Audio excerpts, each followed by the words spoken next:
You got me in the short chair.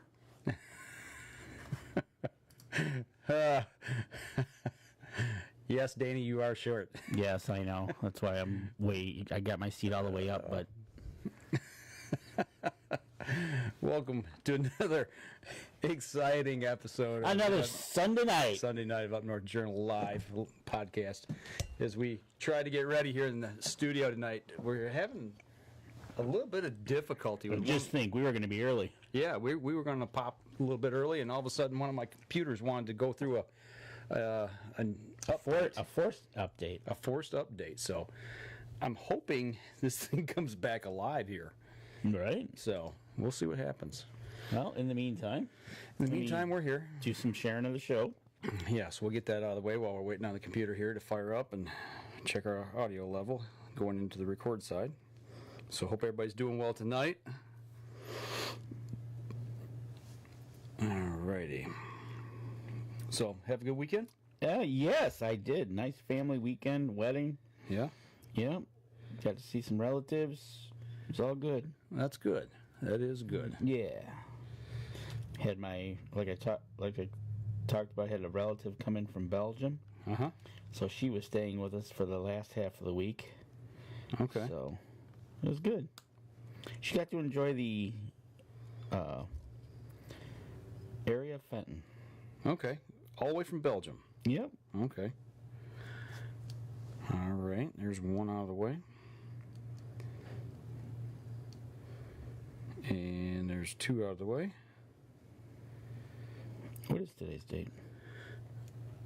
Oh, and the computer is going through the updates as we speak. It's 2/3 of the way done. All right. Today's 13th? Today's the 14th. 14. And my shares are done. We got one more to go. Okay. Tony Thompson. Hi, Dan and Mike. Hey, Tone, what's going on? Glad you could join us. Absolutely. Chris Kreiner. Chris Kreiner. Hey, Chris, saw some yotes go down, man. I just watched some footage of that. That was pretty incredible on that cam. Denny Steiner. Mr. Steiner, what's going on down in Illinois? And all is well. And Jim, the Turkey Man Miller. Mr. Miller. Killer Miller. Yeah. Jim, have you got a fall turkey yet? Let us know. No sound here in the tree stand. Denny Steiner. Thumbs up, Denny. Thumbs up. That's funny. That's good. I don't blame him. I wouldn't want to be spooking my deer off listening to us, you know what I'm saying? All right, let's fire this computer up here and see what we can get going. Where am I going? I'm going over here. Going here. Going back. It's going to take us just a second.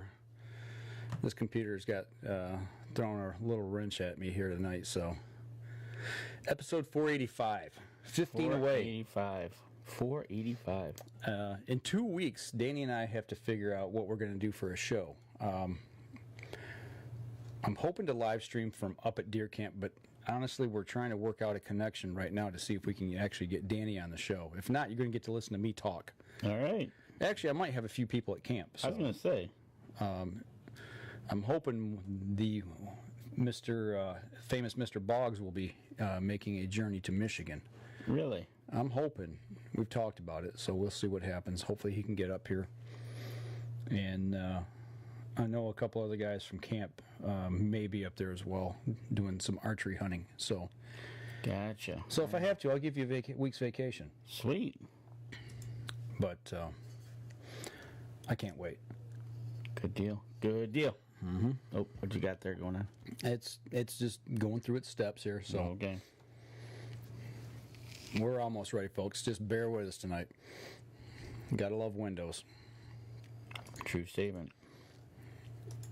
We're getting there. Okay.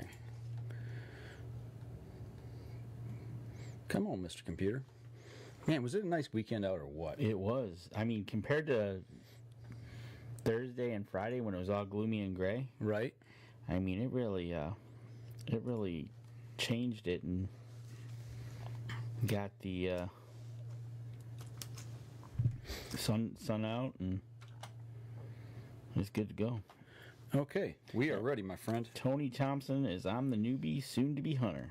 All right. Well, actually, we're going to cover part of some questions on that actually tonight. So, Yeah.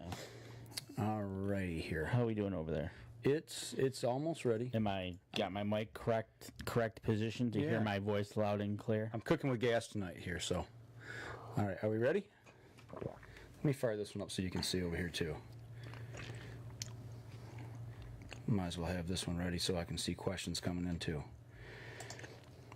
And here we were ready. We were ready to go at 5-2. hit 5-2 easily, and then everything just kind of like stopped. Yes, it Update. did. So that'll teach me to get things fired up a little bit sooner. Alrighty, come on. And here we go. All right. God, we got a lot of people on already. That's cool. Dan Anderson, Tony, Mr. Kreiner, Denny, Tom Genzel, Charles Byram. Snowing in Iowa. Charles Byram. I saw a picture of you in a tree saddle in a tree. I told Danny it reminded me of the Ernest Hemingway, The Old Man in the Sea. So I'm going to call you the Old Man in the Tree. You can come to Michigan and get me for that one. Right? Absolutely. Oh, I'm sorry, Charles. No, you're not. We love you, brother. Yeah. All right. You ready, Dan? Let's do it. All right. Here we go. Stand by in 3, 2, 1. Welcome back to another episode of the Edinburgh Journal, everybody. Host Mike Adams sitting in a very warm cabin tonight. It is warm in the cabin. Mr. DeFall. What is going on, my man? I tell you what, it is downright fall gorgeous weekend out there. It was beautiful, man. I worked outside. You know, I wanted to go up north. I chose to stay home because I have to work next weekend. Next weekend was going to be my wrap all my activities up outside so I could go hunting for a week. So I knew I had to get it done this weekend, so I decided to stay home. And I missed the cold front coming through. Saturday was beautiful. Today was beautiful. That cold front blew through was right. It was windy. Yeah, I should have. It was windy, but I still would have loved to have been in a tree. So that's the way it goes. You know, before we get started tonight, we started with Hunter's Blend Coffee yesterday. We've got a giveaway coming. Yep. So you guys, if you're watching the live stream, right below, actually it's at the top. We got it pinned to the top of the page. Look above, at the very top of the page, we got the contest going. For those of you on the podcast, we're going to explain what's going on here. So on our page, go over to that post and make a comment on it. And what we want you, not even really a comment, but in the comment section, we want you to tag 2 of your friends, okay? And then you need to go over to the Hunter's Blend page, Facebook page, and give them a follow and a like. And if you win, you're going to get 2 bags, Hunter's Blend coffee right here, like we got right here, and one of these tumblers right here, okay? Not only do you win, though.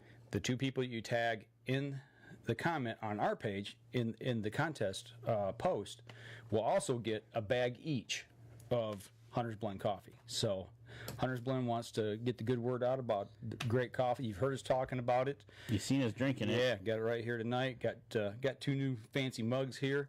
Right. That I love. They're really cool. I wouldn't have them in the deer stand, but here on the show they're awesome. Aluminum. Absolutely. So get over to our page, make a comment, tag 2 of your friends. You can enter as many times as you'd like. Many friends as you can tag away. Yep. So, and we'd appreciate it if you'd share it as well. So, absolutely. So when we get done, we're going to tell you again here at the end of the show, but why don't you get over to our page and check it out. And besides the contest we're running, if you just want to go over to huntersblendcoffee.com and want to make a purchase while you're there checking out, if you go ahead and use the promo code capital UNJ, they'll give you 10% off your order. That's right. So you can enter a contest, go to the website, and get some 10% off. Absolutely. Just use our code capital UNJ. So there you go. All right, so let's get into it, man. What are we going to start with tonight? Well, during the week, we received a email from Anthony Thompson, okay, who is not a hunter, but wants to get involved in hunting. Okay. And his question was, how does a newbie get into hunting? Okay. Actually, I think, is this the same person that's actually on, that chimed in on the show Yes. here? Okay. Yes, it is. First off, I'm going to ask, what type of hunting? What are we talking? Small game? Are we talking predator hunting? Are we talking deer hunting? Are we talking turkey hunting? You know, what type of hunting? I'm assuming this time of year we're probably talking about deer hunting. I'm going to go with deer hunting. I'm guessing. Let's go with deer hunting since it is that time of year. And Right. So the next question would be archery season, deer season. Probably going to be, firearm season. Probably going to be firearm season, I would assume. So we'll wait for. You'll see if we get a response. But either way, I think one of the biggest things he should do is look into a hunter safety course. Absolutely, that was going to be my first suggestion. Is get to a hunter safety course, get your hunter safety card, and that way you can get a license. That way you can hunt by yourself. You don't have to have a mentor with you. Right. And there's nothing wrong with that either. You know. No, that was going to be my second wave of possibilities of things to do. Ran out of coffee. I see that. But yeah, definitely you want to check into your hunter safety courses. Definitely get into one of those. Take it. It's worth it.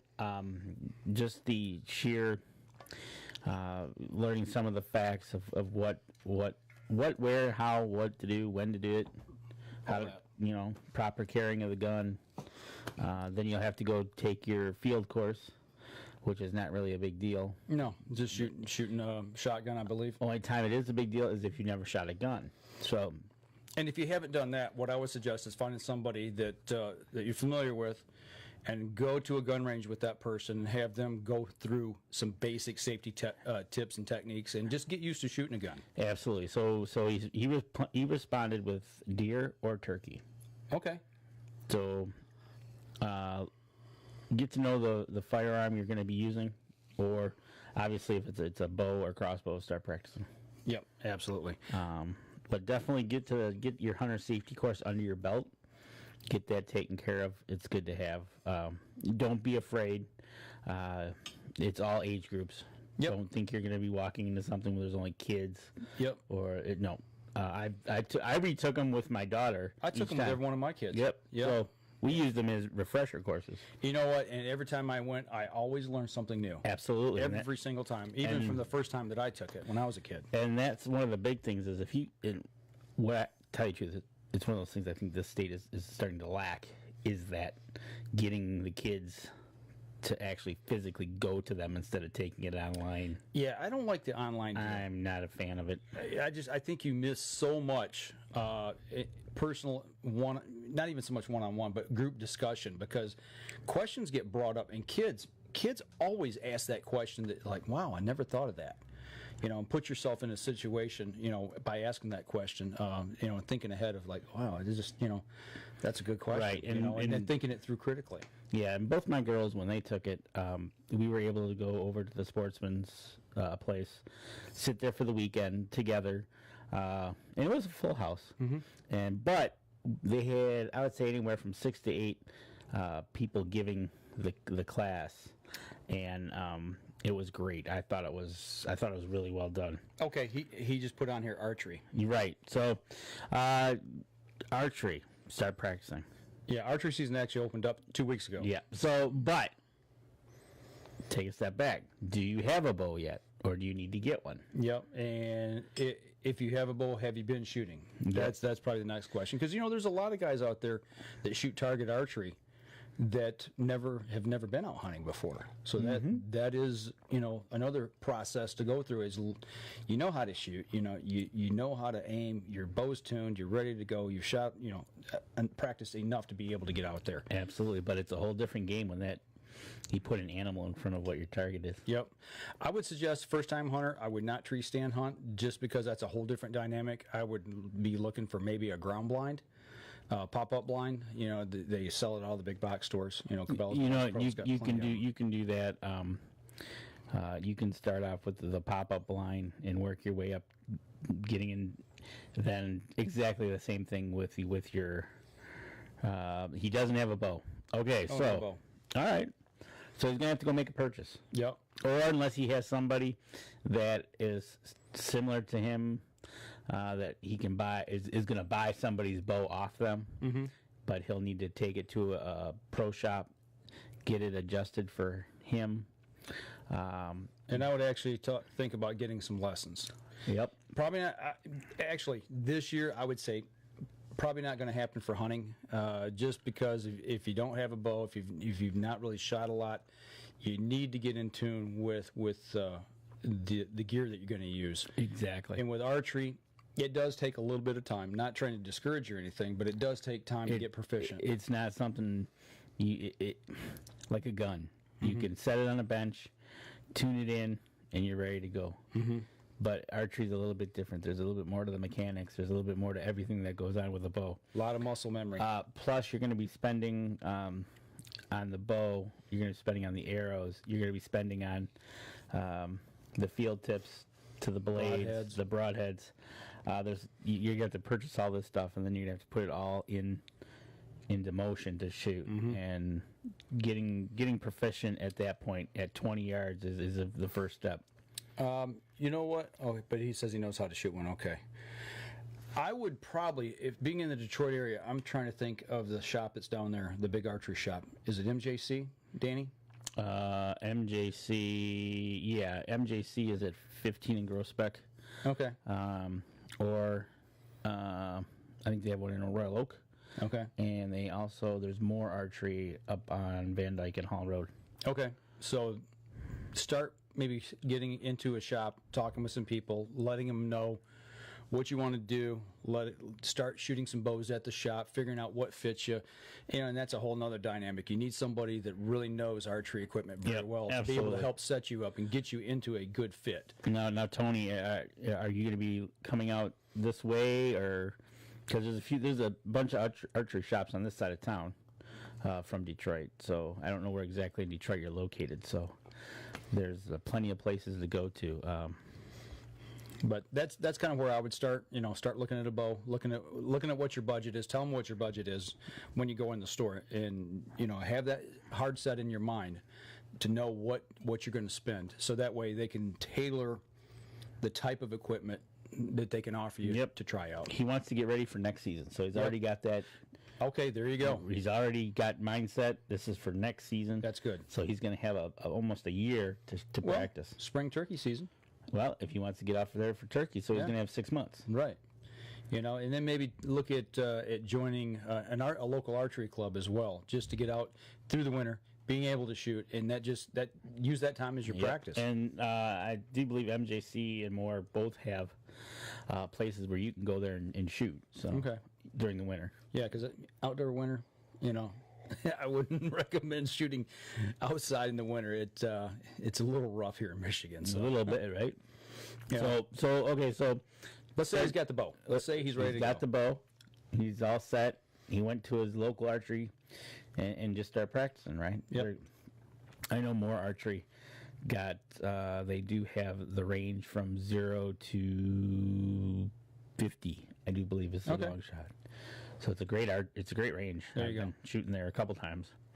But yeah, definitely now's the time to start putting in those winter hours to start shooting. Because before you know it, we'll be talking spring turkey. Yeah, ice will be out, and all of a sudden it's going to be March, and we're going to be somewhere talking turkey, and before you know it, we'll be in the woods. So yep, that's kind of the way I would start. And then so where do you find a place? Well, if you don't know anybody that owns land, I would look at state land, obviously. Yep, you're going to have to do some looking for which way you want to head to start doing some turkey reconnaissance. Mm-hmm. We know we got our spots here, but every year they slightly change or become less appealing or whatever it might be. So you might want to start thinking about that probably beginning of next year, because we do got to put in our turkey tags for the month of February, right? It has to be in by January. So it's the month of January. 31st, I believe. Is it the 1st of January we can start putting in, or is it the 1st of February? I thought it was the month of February. We'll have to look. We'll definitely have to verify. But anyway. Anyways, so you're going to have to start getting that into mind. You're going to have to start doing some scouting. I don't know how much time you have to put in for scouting. I know I will start in the spring, just start cruising around and checking fields out to see if they're out in the field, if I can get out there doing some glassing with the binoculars. If you're going to use archery equipment for turkey season, you got to have a pop-up blind. I highly recommend it. It would be best to go with a pop-up blind. Because, you know, going through that whole motion of drawing and shooting, turkey's eyesight is by far the best there is of any of the game species out there. So in order to be able to execute a shot without getting picked off, pop-up blind's definitely the way to go. So. Right. Tony, so you're by Grosse Pointe. Okay, I know exactly where you're at. You want to go to MJC over on 15 in Groesbeck. There you go. Go there. I'll tell you that right now.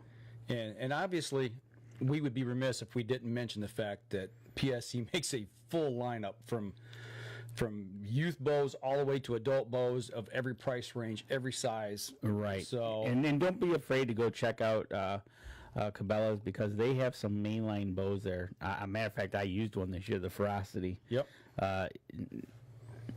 I do believe the price tag would come in at about $600. Is that a field ready? You can't beat the bow. I mean, it is rock solid, and so don't be afraid to go to Cabela's, check them out, and then go from there. The mainline bows that they got from PSE, obviously PSE, but make sure if you're going to be getting your own bow that you shoot several different ones.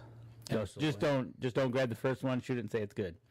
Take the time, take a couple hours out of your time, whether you go to a MJC or you go to a Cabela's, have them run you through 2-3 different bows.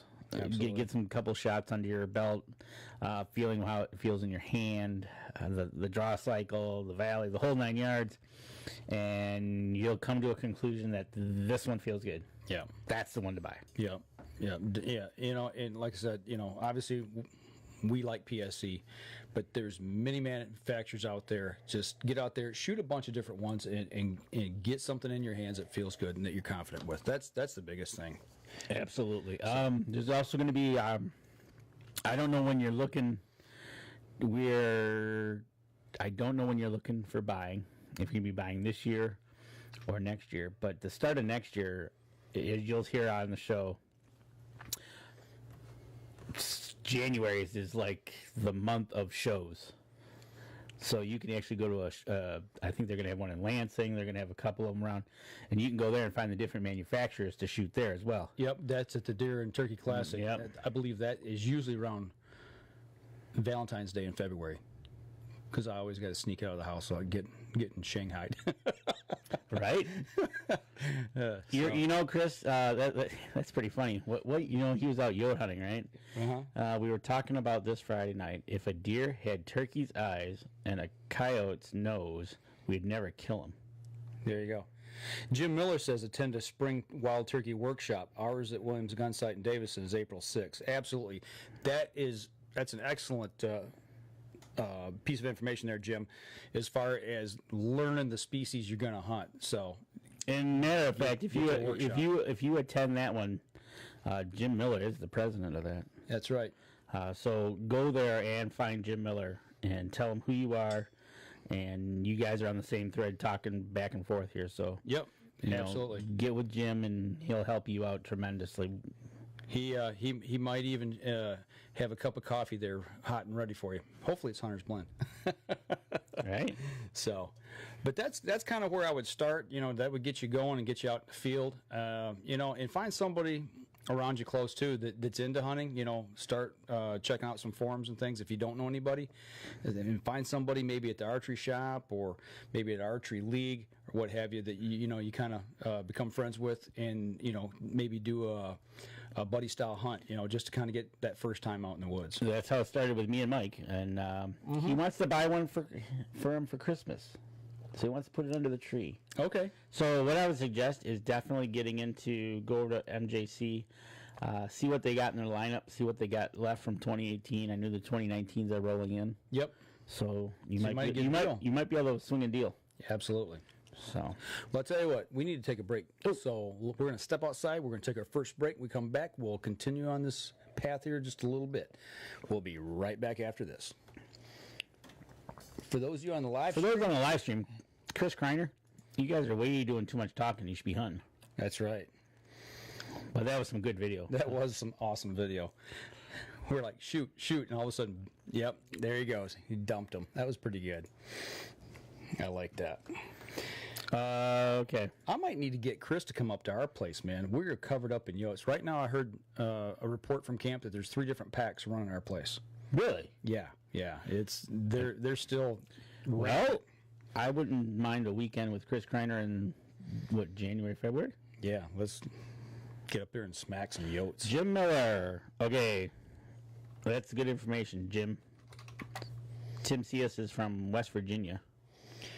Tim Cias, stay on the live stream tonight because we got something coming out of West Virginia tonight. Oh yeah, we got some talk about something from West Virginia. And I actually would like your opinion on some of the things that we're going to talk about. Just Chris Kreiner kitty duty tonight. Yeah. There you go. But yeah, Jim. Tim is from West Virginia and an outstanding turkey hunter. Absolutely. Get rid of that pop-up. Here we go. Okay.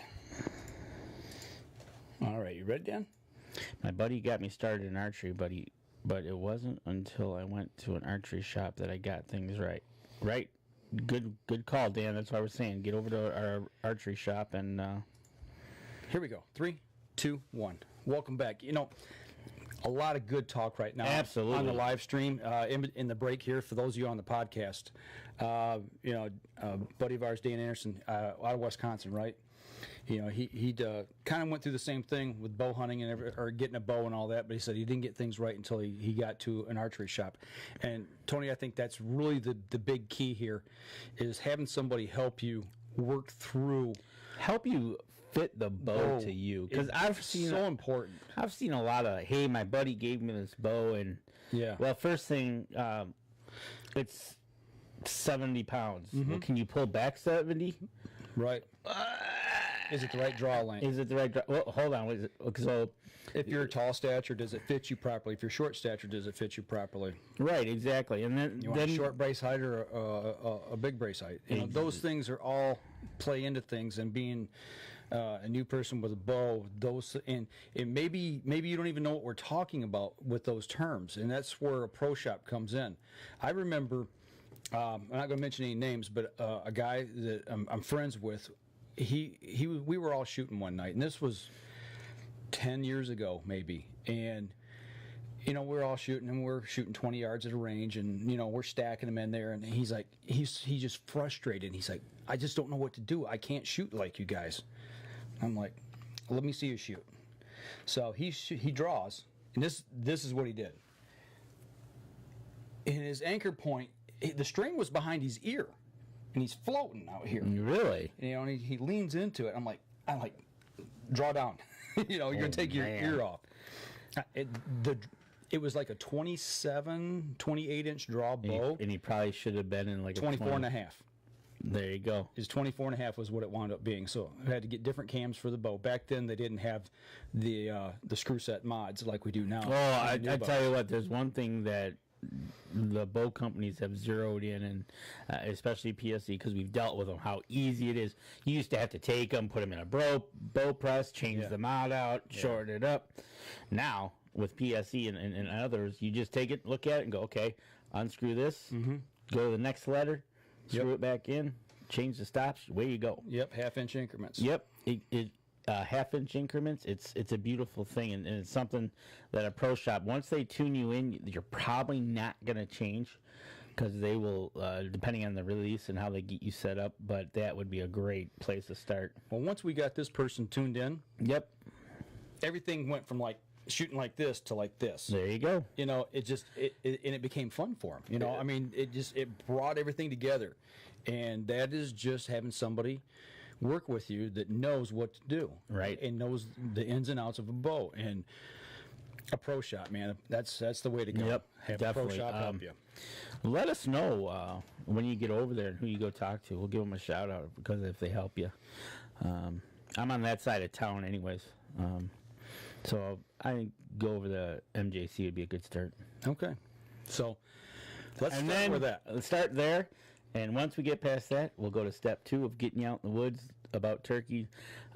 Jim Miller, definitely get hitting that turkey workshop up. Just starting to learn more about what you want to go after. When that happens, that turkey workshop, he said, was March 6th, I believe. That was... I do believe. Anyway, Yeah. whatever weekend that is, we'll do April. our best. April 6th. We'll do our best to be there for that. If we don't have to be somewhere else. So, That's right, Charles. No doubt about it. Charles says shoot 10 different bows and then maybe 10 more before you buy one. I highly agree with that. Absolutely. We did, Highly agree with that. I don't know if the bow shop he goes to has 10 different bows, but I know MJC will be a good selection. They probably got 30. Probably. Or 40. But when you go, tell them the lowdown. I'm new. Yeah. I want to take my time, and I want to shoot different ones. And tell them your budget. Yep. And tell them I got this, and that's where I want to be, and I want to shoot different ones. Yep. And And if you don't feel comfortable, don't. If you feel like you're being rushed or anything like that, just is kind of like a car salesman type. You're gonna buy. No. take your time. Yep. Take your time. Even if it takes a couple weeks or more to make that decision. Yep. So I guess that's That's it in a nutshell. To Where get you a bow, you've got your class, you've got everything ready to go. You just got to go out and start test driving. absolutely. Don't worry about the poundage being. I know you hear some people say, "Oh, you got to shoot 70, you got to shoot 80."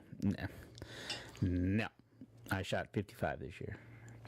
My daughter Gabby killed a shit. bow with a 35-pound draw.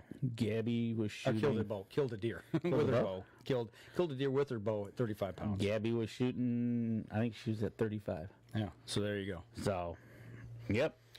All right. So, what other good stuff we got to talk about tonight? Well, you got something going on. You found it on Facebook. Did we want to go there, or did you want to go? Oh, you know what? Because you told me to remind you, but you were talking dirty before the show. But you're talking dirty food plots. I was talking dirty food plots. What is a dirty food plot? Obviously, if you have to ask me that question, you haven't read your newest issue of Gamekeeper magazine. I probably haven't because it's probably still in the mailbox for all that. You said it came Friday?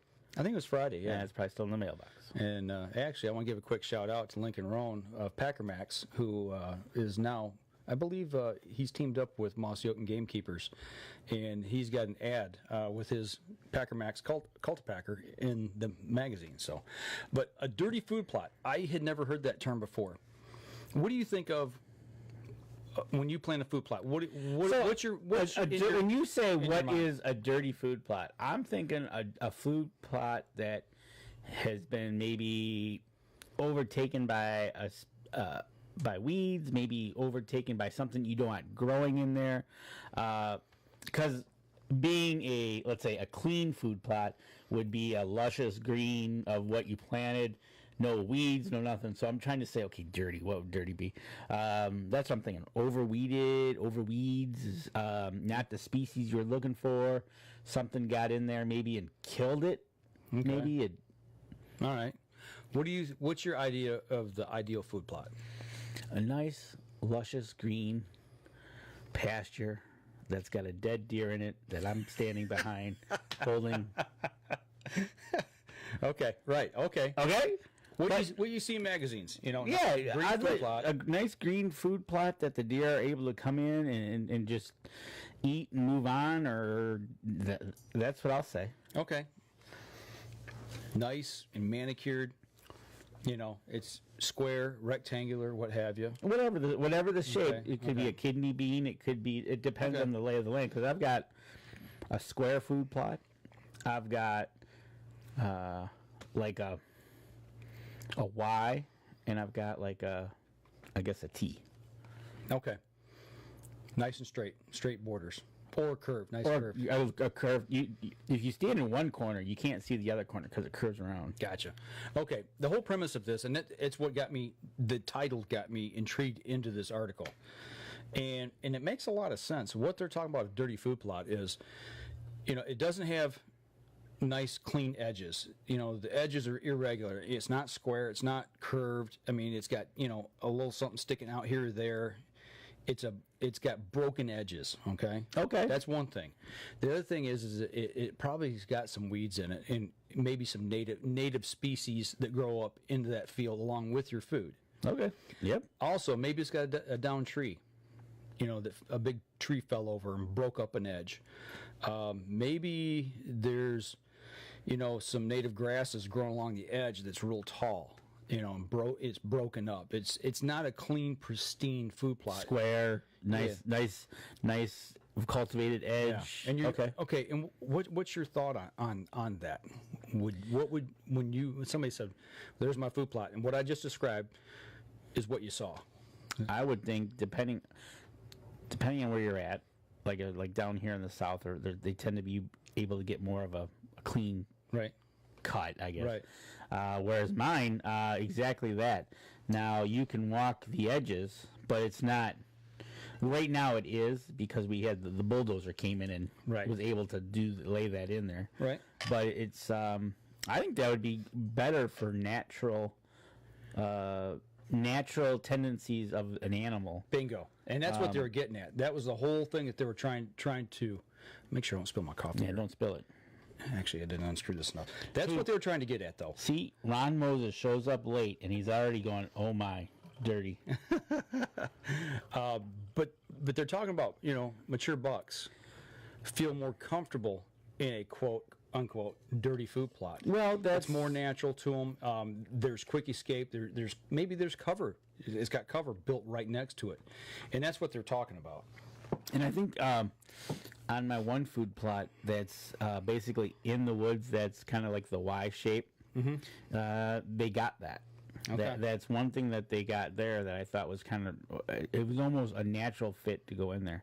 The other one, what's starting to happen on my T-shaped one, is the poplars are starting to define the border. Right. So besides their little trail coming in, if they need to escape, they've got cover to get into. I mean, they are like in it in a heartbeat. And you know what my food plot looks like. Yep. I'm thinking of that east line towards that corner. That's more of mine is that way in that east and northern corner of my food plot. You look at the west side, it's open. Right. It's really open. And I'm thinking, I've always wanted to put something there to block that view from the food plot to the 2-track. Because there's, I don't know, 40 yards maybe, 40, 50 yards. It needs to be filled in because it's got the tall canopy oaks. And it's wide open. Yeah, you can, when you're walking that 2-track, you can look over and there's your food plot. Right? So, it made a lot of sense when I read that, but I'd never heard that term, dirty food plot, and it does make a lot of sense that a mature buck would like something like that and have good cover to get into quickly. Broken edges, it doesn't look like it's been man-made. It looks more natural and more inviting too. Well, one of the theories also, if you read these books on food plots and how to make them, if you've got a big one, a big food plot, they even insist maybe putting a couple, like if you got, let's say, a square one, even breaking it up every 30 yards with a hedge or something, getting something in there. A hedge, or maybe leave it feral. Yep, that the deer can't see all the way across that field. Actually letting it grow and getting tall. Letting it grow and get tall. Make him work instead of like popping out at one corner, being able to scan the whole entire food plot, right, and then just turn around and leave. Make him go, oh, now I got to walk 40 yards to get to the next and look in there and so on. It actually, like at the south end of my field, where it necks down and it gets real narrow, it's got that narrow long strip. Yep. There's a down tree there that's been there for years, a big oak, huge oak, and it's parallel to my food plot, right on the edge. I mean, it's maybe 10 feet off of it. Okay. And here lately, that's where the bigger bucks have been coming through. Oh, okay. We're seeing, we're starting to see some movement through that area there. So, and that's what they're talking about. It's like, well, if you've got, maybe you're doing a thinning on your property and you're cutting down some pines, and like up here, white pine to us is really not worth a lot of money. I mean, they chip them and send them to the fuel factory to make electricity. But instead of getting rid of them that way, maybe take and pile some up in piles and break those edges up, and give them some cover or give them a barrier to where they feel secure. Yeah, absolutely. Pines are the perfect for that because you really can't burn them in a wood burning stove anyways because of the sap. Right. So why not use them for just that, right? Start using them. You got to cut them out because after a while they're useless for us in the woods. So why not cut them down? Start building exactly what you said. So dirty food plots. All right. So I was kind of close. Did they say anything about the weeds being dirty? They said there's not. If you've got some natural vegetation growing up through them. That's like native to that area, because you and I have discussed this many times before about food plots versus natural forage. Yep.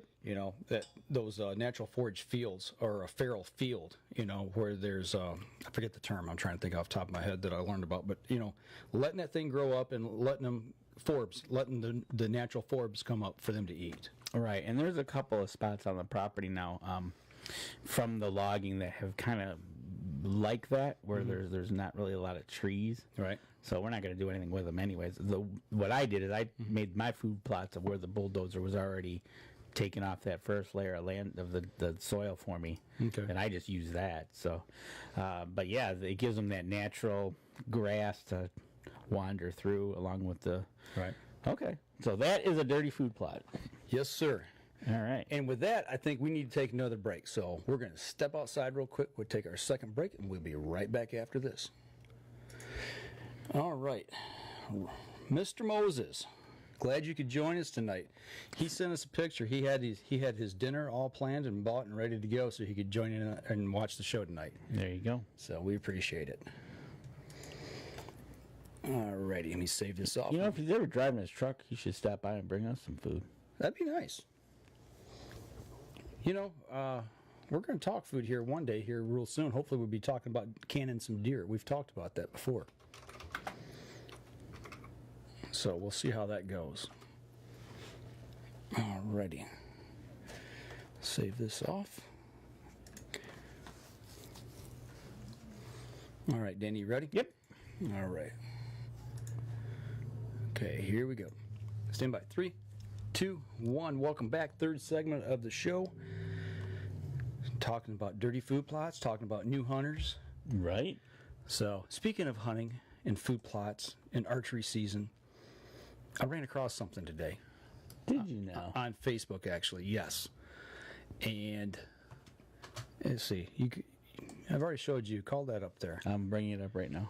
You've heard us talk about deer management. We've talked about... well, you've heard us talk with Lincoln Road. Lincoln from the... Let Them Go, Let Them Grow. Michigan APR group. And there's also the Michigan Thumb that's doing the survey. Yep, they're doing the survey, hoping to get APRs passed in the Thumb region next year? Year after? I think 3 years? I think they're trying to get the survey done so it can be brought up for next year to have the 3-year. Yeah, I can't remember exactly when. But anyway, there's two groups that are working that here in Michigan. And today, I actually ran across, I can see it now, a group out of West Virginia, and it's called West Virginia Hunters for Better Buck Management. And I was really intrigued by this. And basically, in the state of West Virginia, they're looking to do the same type of thing there. And they've been talking on their page about APRs, $1, $2 limit. And the way I read this is now you can shoot $3 in the state of West Virginia per season. I do believe. No, I may be wrong on that, but that's what it sounds like. And there was a questionnaire put out. Right. So they quick shout out to Bob and Cindy Shirty from Fraser, Michigan, my hometown. So this group, West Virginia Hunters for the Better Buck Management, found on Facebook. Mm-hmm. They want to get this petition out, and they give you 4 choices, 4 options. Now, you said that you think they can take 3. I think the current structure set up for $3 limit. So the options are 1, a $1 limit with antler restrictions. 2 is a $1 limit without antler restrictions. Number 3 is a $2 limit with antler restrictions on 1 buck, that'd be like our dual tag here, Right. or 2 bucks with no antler restrictions at all. Which is, I believe, what is currently happening in the CWD zone. In the CWD zone here in Michigan, Is that right? on the yes, on the dual tag, they removed all APRs off of them, and you can shoot whatever you want. So that is the questionnaire that they're posting, or the petition they're putting out for you to sign and all that. But hoping to find out more about these guys out of West Virginia. But it sounds like, we've talked about it a lot here in Michigan. I know other states have got APRs. Missouri had some, then they pull some back because of CWD. And I wonder, didn't we talk to Tim Sias about this? They've got CWD They have it in one little corner of the state. And he showed us the little the manual, and they did go over it with a little bit of a section that said CWD, what you needed to do, Okay. and what you needed to do and how to take care of it. I wonder if this is a result of that, or if it's just they just want better buck management, and it has nothing to do with that. So I'm going to reach out to these guys and hopefully find out a little more about it and try to figure out just what they're all about, because I believe in deer management. This is gearing towards buck management, but it all goes together, plays hand in hand. So basically, they're kind of I don't know who's older, whether Lincoln's group is older or who's, but their purpose is to create a meaningful interaction between like-minded sportsmen and the West Virginia DNR and the DNR Commission. I wonder if they'll have just as much fun talking to them as Hopefully they have better luck than we've had. right. They want to change the laws for game management practices that are conductive in developing a varying age structure where more bucks reach maturity, and the buck-to-doe ratio is even more balanced than what it is today. Like they say, everybody's entitled to their own opinion, and so that's what this group's doing. Okay. Tim just said, he says, yes, you can. Archery, firearms, and black powder. Plus, if you buy additional tags, you can actually kill more. So really up to 4 bucks. But you have to kill a doe along with them. Okay. Okay. So basically, they're trying to get down to a 1 or 2 buck limit, it looks like. Maybe according to the possible survey, APRs. according to the survey, they are looking at a 1 or 2 buck limit, so almost cutting it in half. Yeah. So they're starting to kind of look down the road and say, okay, if everybody shot 4 bucks, what would happen? Right. You have to shoot a doe, but that's still you're shooting 4 bucks to the one doe. Right. And we know how that usually tends to work out if you don't shoot enough does. And like here, he says the DNR Commission is the true law, much like here the NRC, what we call our NRC Natural Resource Commission. Yes.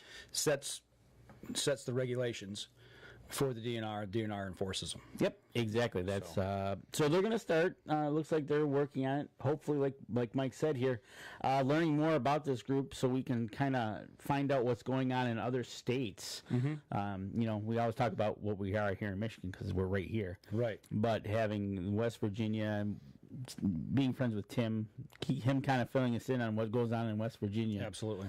I think it's good to see. Plus, what better way to reach out than social media, right? Absolutely. And what I like about this is, whether you agree with APRs or not, the fact is hunters now are starting to engage with the DNR and other groups in trying to have better dynamics within the herd, the deer herd. They're looking to better the outdoor experience. They're looking to help the outdoor, the habitat, the whole 9 yards, and that's really what I like to see. Because when I was a kid, my dad, we never talked about this at all. Well, that's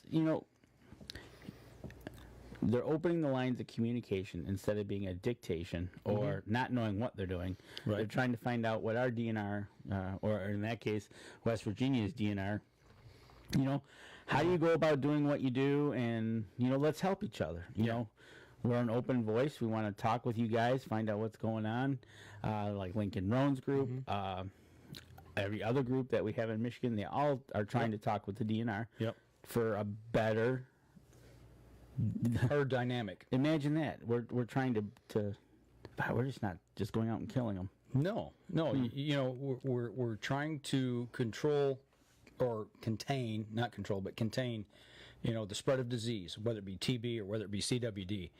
I think hunters now are becoming more engaged and more in tune with what's going on in the outdoors. Like you said, it's not just a go out and bang it, bang, bang, bang, you know, shoot. Right. You know, it's more, there's more to it now with the hunters today than there is 20 years ago, 30 years ago. And here's a point by Tim on the feed. All these hunters are wanting are nice trophies in all the state, much like our archery-only counties. Okay. So they must be getting better bucks out of their archery-only counties. Okay. And now they're saying, hey, hold on. And Tim, if you could answer a question here for us on that, the buck that you posted this week or sent me a picture of, was that from an archery-only county? It seems like I remember hearing that. Oh, okay. That old big buck. I think that, if I remember, that was an archery-only county that he had mentioned, and that now explains what he was talking about. So right, exactly, and you know, and they might be catching on. Mm-hmm. So hey, why don't they start, you know, developing the whole state into a viable, and it's only going to help not only the hunters in the state, but it brings in money from out of state. Absolutely. And we've talked about that. I don't know. And matter of fact, we were kind of looking at this before the show started. We were reading some of the feeds, and somebody had mentioned that the DNR is only interested in money, right? Well, here's your chance to better the deer herd and bring money from outside the state. By out-of-state hunters wanting to come and take bigger bucks, bigger trophy bucks, what have you. Right, exactly. And that's the thing. You know, we understand the money game. You got to have money to, but there's good ways to go about it and bad ways to go about it. Absolutely. So them getting out there and showing that your state is, you know, everybody wants to go hunt the Iowas or the Kansases or the Texases. Mm-hmm. You know, they want to have the same thing like Michigan. Come to Michigan, come to West Virginia. Right. Why not? So. You know, so that's kind of what's going on here in Michigan. It looks like this mindset is starting to catch on in other places, obviously. This group has 18,000 members, over 18,000 members to it, yeah. Yeah, I don't know because I'm not part of it yet. It showed up, I believe it's over 18,000. And then Lincoln's group, I think, is well over 30,000 now. So. Oh, Tim says there's a catch-22 question on that. Okay. Really? And that would be... I'm sure he's going to fill us in, I hope. Start typing, Tim. Yes. Tim. You know, and that's the reason we want to be able to talk to some people in other states, because, number one, we don't know their game laws. We don't know the hunting situations there. We don't know the herd dynamics there. So that's what's good about this. We can start talking to different people in different areas. And getting their feedback on it. And, yeah. You know, they might be a new group. They might be a ranting group. They might be something totally we don't know about. But if we can, you know, we got Tim down there, you know, a homegrown guy, so we can hopefully get some answers from both him and the group. You're right. You know, and it's just like I said, it's just going to further your outdoor experience, helping the herd dynamics, and that's really that's all we want. I think is to see improvement in hunting, see improvement in habitat, and see improvement in disease control. And just doing it the right way, you know. So we got something that we can leave for our kids, you know, later on. So absolutely. Here we go. I can't read the whole question on mine here. I'm waiting for. Oh, here it is. But when all the out-of-state hunters lease the land, that hurts the economy benefits of the situation. You know, I do understand that. I really do. But I think when we look at like Michigan, you know, even the situation that we're in right now, we have more. We're losing hunters every day, and I think that's the bigger issue is trying to keep people engaged, getting the youth of today involved in the outdoors and getting them to partake in it and have that lifestyle like we grew up with. You know, that's the thing that I want to instill. Right. Yeah. Leased land, that's a whole nother ballgame. That's a whole, because Michigan, a lot of the hunters come here that are from out of state. There's plenty of northern state land, federal land to go hunt on. Right, and that might not be the case in West Virginia. I don't know. We don't know. So, speaking of lease land, I don't know if you saw a week or two back, Lincoln Roan's lease in Illinois. No, I did not. He had a camera up on it. Yeah, Okay. there was ducks floating by the camera. Nice. It was flooded. Nice. Yeah, I was going to say, so they got a little rain, did they? But yeah, you know, I understand the catch-22. Taking over land we grew up hunting, now we can't. Right. I do understand that because farmers are going to want to get a better income, so they're going to lease that land. Absolutely. I do understand that. And that's a tough dynamic, and that's a tough thing to work around. And I think, truthfully, if we are stewards of the land and we start working together with our neighbors, forming co-ops, and you bring that farmer in. That's the one thing, when I went to the Deer Rendezvous this year, they talked about working hand in hand with your local farmers. Okay. And getting them to buy into working with us. You know, it's like, well, they're eating all my crops. I'm going to lease the land. Well, you know what? Let me come over and help you, and let's take some of the dough off that property. Let's get that herd dynamic down. Let's get the population down. Start working with them, with surrounding landowners, and helping them out. Right? It is. It's a catch-22. It's definitely a catch-22, but you got to work through it. Yep. There's got to be a happy medium. There is. There's got to be. You just gotta work through it and find it. You know, where we live here in this area, Tim, in our home county, there is not 1 square foot of public land to hunt in this county. Not one. It's all private land, and everything for 2 or 3 counties around is leased up. So that's why is either leased or the amount of public hunting land is smaller, and so you pick and choose when to hunt it because it could be like a pumpkin patch. Right. So those dynamics are tough to work through. You know, and talking, I made this comment over on Lincoln's page. They were talking about property values are in CWD zones right now. He says it's really killing property values because they're going to come through. At least this is the talk that they're going to come through and they're going to really take a hit on the deer population. And people don't want to hunt in a CWD zone. I mean, they just don't. Right. You know, they don't want to go shoot a deer that's got CWD. So there's all those dynamics that are working right now. And he's like, what do we do? I said, you know what? I said, start getting the surrounding landowners together and go to your tax board meeting. And when they have the tax, what do they call it? Tax assessor there. Yeah. Go in and petition them. Say, look, man, property values are dropping here, and put the heat on them. Say, I want my taxes reduced. And when that starts happening, the tax assessor, the people in the local government are going to say, hey, Michigan, we got these people knocking on our door now wanting taxes dropped. That's a good one. And put the heat back on the DNR, backdoor wise, to start managing the deer herd. Right, exactly. To get better talking with the public as to what's going on. Absolutely. Put heat in different areas. There you go. So, isn't that like isn't the saying one more than one way to skin a cat? yes. There you go. And I think we need to take our last break on that. Let's do it. So we're going to step outside. We're going to take our last break. We come back. We'll wrap up the show. We'll be right back after this. All right. Anybody on Facebook? Questions, comments? Tim says that there's no farmers. It's all land companies. So, Tim, is that like timbering companies or coal companies? I got to admit, because he works. Is there it near the no coal mines. farmers, all land companies? That's what I'm thinking. Yeah. So what? Well, yeah. Define land companies, because I know up north we got timber companies that own lots of land. That could be, but I think it's probably a lot of coal mine as well down in that area. And, you know, and truthfully, what works, like I said, what works in one area Might not work for another. might not work in all, in You gotta another figure area. that. That's the whole dynamics of kind of listening to what this group does. Because what might not work for us up here doesn't work for them, and vice versa. But I'll say a mutant of what they did might be an idea up here. Right.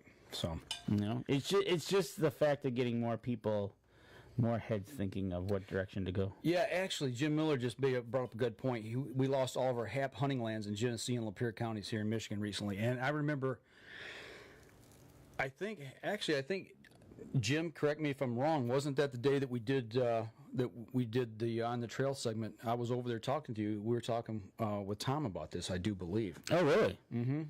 Yep. And I can't remember exactly what the reason was, but yeah, all the HAP is a hunter access program. Hey, let's talk about it when we come back here. I was gonna say, don't talk about it now. Hit record. Okay, here we go. Stand by in 3, 2, 1. Welcome back. Last segment of the show, everybody. Some more good banter here in the break. Absolutely. Tim Sias from West Virginia was talking about the land and the issues with leasing, and in his area, he said there's no farmers; it's all land companies. It's private land and coal companies with very little timber companies. So, big tracts of land owned, coal mining and things of that nature, and like he's talking about when leasing. So that's land that they have access to. If it's leased up, they're not going to be able to hunt it. Right, exactly. And Patrick Cloyd says hello, and what a day. Hopefully that's a good what a day. Yeah, absolutely. But, yeah. And then we were talking in the break, too. Jim Miller brought up the fact that here in Michigan, in our local area, we lost our HAP hunting lands in Genesee and Lapeer counties in Michigan. And HAP land is Hunter Access Program. What that is the state would pay money to a landowner to give access for hunters to go and hunt that private land. Right. And depending on the size of the land, you might be able to put 2, 3, 4. Yeah, depending on what size acreage they had. Yeah, depending on the acreage. They would say, okay, I don't know what the numbers were exactly. Let's say 20 Yeah. equaled 4 or something like that. But, yeah. And Tony just asked, what is a good max yard to shoot a deer and turkey with a bow? That is dependent upon you. Let's jump back into that for just a second, because that's a good question. Talking about a new hunter and finding out what that effective range is and what you're comfortable shooting. For Danny, he might be able to shoot 30 or 40 yards comfortably and ethically. Me, I might be able to shoot only 20 or 25. And that's something you have to determine upon your own ability and what you're comfortable shooting. I've been practicing and extending my effective range for the last 3 or 4 years, and I'm pretty comfortable shooting 40, 50 yards, but, I'm probably not going to take a 50-yard shot right now. For me, that's maximum range, and I'm probably going to dial it back to about 40 yards. Well, that's the thing, and this is Tony. This is exactly what you're going to be working on for the next couple months. You're going to be determining your effective range, depending on, like for turkey with a bow. What are you comfortable shooting? Now, remember, you're shooting at a smaller target over distance, and you're just going to have to figure that out and say, okay. 25 yards. Mm-hmm. Now you'll see, like with guns, guys taking 60, 70-yard shots, but you got to realize they've probably been practicing those, with the extended range loads and the whole 9 yards. Oh, you're talking about shotgun? Yeah. So now bringing it back to the bow, same thing. What do you feel comfortable shooting at that time? Is it 20, 30? If you're practiced, maybe 35. You got to figure that out. Right. Then you got to take that knowledge and you got to take it out there and you got to start applying, because there isn't yardage markers. Right. So you got to start learning how to read, or maybe getting a rangefinder. Start rangefinding some when you're sitting there, items that says, okay, if they're at that tree, that's 15 yards. And where to shoot them. Having visual markers out there. Absolutely. Patrick Cloyd just commented as well. He says HAP land in Berrien County, which is here in southwestern Michigan, is gone. DNR would not re-up them. And that's what I remember here about Genesee and Lapeer County, was the fact that I think it was budgetary issues that they did not re-up those programs. And if I don't want to say it because I'm not exactly sure why, but I think it has to do with the outbreak of CWD. Is that what it was? I think. I don't know. I don't know where that money's being spent now, and that's something I need to find out, I guess. Tim come back and says, but we do have a new WMA that was developed for our elk program that can be hunted on, so that's good. So they're opening up other opportunities over there in West Virginia as well. And he says very low poundage for turkeys. Yeah, actually, the biggest thing is shot placement on a turkey with a bow. That is so crucial. So Tony Thompson says, but if you get too close to a deer or turkey, you can spook them. Absolutely. Absolutely. So here's where being in an enclosed blind with a turkey helps you tremendously. Doing your scouting ahead of time, knowing where they transition from, and that's why it's important to go to a turkey workshop to figure out how to find them. Yep, and you go to one with Jim Miller, and I bet you he'll take the time to help you out as much as you need, because Jim's that kind of guy. We've been friends with him now for years, and a long time, 10, 12 years probably. Right, and that's the way to go. Yep, absolutely, especially if you're going to use a bow. Right. So, a lot of good talk tonight. Absolutely, a lot of good talk. You know, and not just in the state of Michigan. We're talking all the way down to West Virginia, over to Wisconsin. I can't read that last comment there when it pops up. Okay, Patrick Lloyd shot a nice doe today. Lots of blood. Tracked her over to the vineyard. Ooh, vineyard. Sign stopped, looked over for 6 hours, can't find her. Arrow hit a limb and made bad shot. Bad day. Where did you hit her? Yeah, color of blood. I'd look for color of blood. That'll tell you something. You know, how much blood. You know, he said he found the arrow. So you found the arrow. Okay, so that's pass through. Well, you know, depended. Mm-hmm. Do you have my bet is it might not have been a kill shot, because I've had those. I had blood, but we hit her underneath the spine, but above all the vitals. Yeah, I know somebody else that did that down south of here. Okay. A friend of ours. I won't mention any names. But that's a possibility. Yeah, so you know what? You know what? I know how that feels. No, absolutely. It's we've had those happen. You know, I've lost a couple deer before, and I'm almost thinking if he had a tracking dog over on that side of town. Yeah, if you know somebody that's got a tracking dog, it'd be a good time. Might cost you a little bit of money though, unless you got a good friend that's got a dog that tracks. Mm-hmm. So that might be an option. You know, is check with the guys around the area. Get on a local forum. I know doesn't on Facebook, isn't there Michigan tracking dogs? Yes, deer tracking dogs. There's a forum or a page or a group. Check with them and see if there's anybody over on that side of the state. So I would check with them. He says it was... especially if you've got somebody that's got a young dog that's training and looking to get some experience and put a dog on a track to get some experience, get their nose on something, that might be a good way as well to check around and see. He says it was bright red, no foam. That's good. Dark red's usually liver shot and back. Yeah, there's several groups out here. Michigan Deer Trackers and Hounds. Yeah, those are the two that come to mind. So I would check those and see what you... Oh. They got a map with people listed? Yes, they do. There you go. So there you go. I would check with them, Patrick. And, yep, and Charles says it happens, shake it off, and better luck next time. It does. I got online call, 4 trackers, no call back. Sunday night might be a little... You think on a Sunday night, though, that the guys they're probably in a tree stand as well. You know, exactly. Quite possibly. But you know, you did the right thing, Patrick. Got online, got a hold of some trackers. You're making the attempts to do it. The attempt, and that's all you can do. You know, you give it your best effort, and you know, you went out and tried to find it. I've beat myself up. Matter of fact, there was a time when I wanted to hang my bow up and quit because of a situation similar. But you got to get back on the horse, so to speak, and get back after it. You know, shake it off, yep. And you know, and do your due diligence and see if you can find it.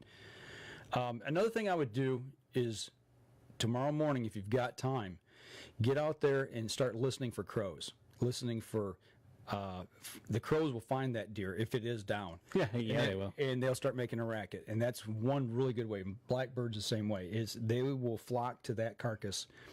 And you know, use that for food. So that's one way I would try to at least maybe pinpoint where it's at. Yep, exactly. So all good talk. Absolutely. Well, I tell you what, we're pushing up right here towards the end of the show. So what's coming up next week? You know what? Next week, It's another week in October. I got to work Saturday again, so I can't get away. I will be going down to Columbus, Ohio on Friday, but I'll be back. You know what? Maybe over the weekend. They're having that hunt in Ohio this week. That's right. The something with the veterans. Yes. Dan Yassa helps out with that group. Maybe we'll either get him or the other gentleman on, find out how it went. Right. There you go. Give them a shout. And Danny and I are starting a project this month, tomorrow. Tomorrow, 7 o'clock. 7 o'clock p.m. I've made the big leap and going to start working out again and getting back on track to get myself in better physical shape. And I'm going to join him. So he's already a member at this place, and it's relatively inexpensive. And now that we're kind of on the same schedule, a lot closer. Yeah, a lot closer, yes. So, but you know what? It'll get us some time to get some exercise in, especially, we do exercise, walk in the woods and everything, but now we can routinely do it during the week. Yep. So last time I was at the doctor, I put on way too much weight. So with deer season coming up, tree stand climbing, I'm not going to lose it all by the time I go up in 2 weeks. I know that. But the fact is, I got to start somewhere, and now's the time. We might have you looking svelte for turkey season. Yeah, maybe. You never know. We'll see. There you go. So, all right. For those of you on the podcast, that'll do it for us this week. We'll be back again next Sunday night. That'll do it. And for those of you that are on the live stream, we'll continue to chat here for a few minutes. Shot at her, 7:45 a.m. Stop looking at 5 p.m. Won't be off work till 4 p.m. Wow, man. Yeah. Okay, that's tough. It is. Yeah, I've been there. Believe me, I know how you feel. It's never a good feeling, but you know what? I don't care who you are, no matter how long you've hunted. It happens to all of us. It's that's just the nature. And even with a rifle or a shotgun, it happens. For whatever reason. You got it. It whether, like in this case, it hit a limb, a deflection. There is so much involved in it. Right. It's hunting. Yeah, it is. It is hunting. So that's part of the game here. That's right. So, lots of good talk tonight, man. I appreciate everybody's comments. Everybody that's on the live feed, don't forget we are running our giveaway for the week. Yep. Go to Hunter's Blend. Go to the top of our page. It's pinned there. Name 2 friends. You'll win some coffee and a tumbler. You gotta go make the 2 friends post on our page, but you also gotta go to Hunter's Blend's Facebook page, and we got a link there, and like and follow their page as well. That's right. So you get 2 bags of coffee, a tumbler like this right here, and the 2 people you post will each get a bag as well. So please get over there, do that, and share it. Yeah, and share the page for share it or the post as well. Share the post for us. And you're like, I'm limited to 2 friends? No, you're not. You can make another post with 2 more friends. You can enter as many times as you'd like. That's right. You can enter as many times you like and 2 friends you like. That's right. And then tell those 2 friends to put you on their list in case they win. You still get a bag. That's right. So, any other comments here before we wrap up? You guys give us a quick shout here, and if you got something you want Tony, to talk about. I hope we have gave you a good start tonight. I'm hoping to hear back from you. Let me know how everything's going. If you need any help, just you emailed me already, so just email me if you need anything we can do. Or is he on Facebook? Well, obviously he's watching live. He already likes our page. So. Okay, so just leave us a message on Up North Journal page, a private message, and we can talk back and forth as well. So we answer them pretty quickly. We'll help you out, no doubt about it. Believe it or not, this is my first deer I lost in 20 years. Okay, so see, so the odds are in your favor. If it's been 20 years since you lost one, it doesn't happen every day. So you're doing all the right things, Patrick. You can't beat yourself up for it. Like I said, I've done it. I've lost 2, over my lifetime. So I know what you're going through. You got it. So get out there and just keep after it. Get back up on that horse. That's good. Anything else? Nope, that's it. All right, folks.